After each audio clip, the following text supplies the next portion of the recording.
নবজাতকের ইউরোলজিক্যাল সমস্যা বলতে আমরা এগুলোকে বলে থাকি জন্মগত ত্রুটি। অর্থাৎ সে যখন মায়ের পেটে থাকে তখনই এই ত্রুটিগুলো শুরু হয় এবং পরবর্তীতে সেটা প্রকাশ পায়।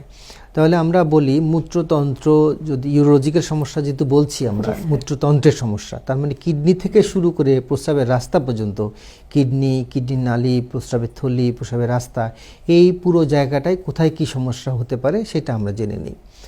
প্রথমে বলি কিডনি থেকে যে কিডনির নালীটা তৈরি হয় ওটাকে বলা হয় প্রস্রাবের নালী বা কিডনির নালী। এই জায়গায় একটা সংযোগ স্থল থাকে, এটাকে বলে পেলভিক ইউরেট্রিক জাংশন। এটা জন্মগতভাবে এটা চিকন হয়ে যেতে পারে, ন্যারো হয়ে যেতে পারে, তখন এটাকে বলা হয় পেলভিক ইউরেট্রিক জাংশন অবস্ট্রাকশন। এটার কারণে কিডনি অনেক ফুলে যেতে পারে, ফুলে গেলে সেটাকে বলে হাইড্রোনেফ্রোসিস।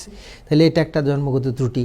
আরেকটা ত্রুটি হলো কিডনির নালীটা যে প্রস্রাবের থলিতে ঢুকলো ওই জায়গাটায় সংকুচিত হয়ে যেতে পারে, এক সাইডও হতে পারে, দুই সাইডও হতে পারে, তখন কিডনিটা ফুলে যায়, কিডনির নালীটা অনেক ফুলে যায়। ঠিক আছে, এটা মেগা ইউরেটার বলে। আবার অনেক সময় থাকে কিডনি নালীর ওই জায়গাটা নর্মাল, যে মানুষ যখন প্রস্রাব করে প্রস্রাবের রাস্তাটা ওপেন থাকে, এই কিডনি নালী দুটো বন্ধ হয়ে যাওয়ার কথা, এই দুটো বন্ধ হচ্ছে না, তার মানে প্রস্রাব করার সময় এদিকেও কিছু পেশাব উপরের দিকে চলে আসতে পারে, তখন এটাকে বলে ভেসিক ইউরেট্রিক রিফ্লাক্স, এটা হতে পারে।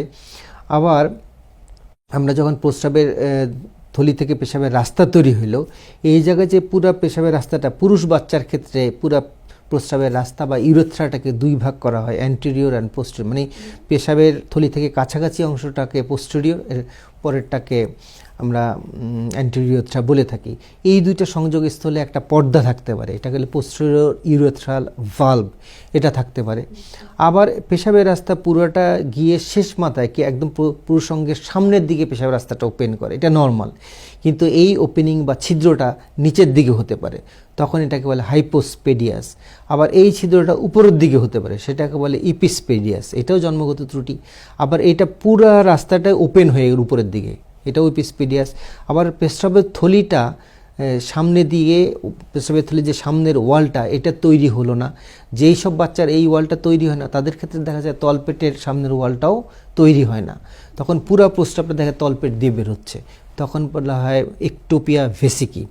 এগুলো সবগুলোই কিন্তু জন্মগত ত্রুটি এবং সবগুলো ইউরোলজিক্যাল ডিজিজ।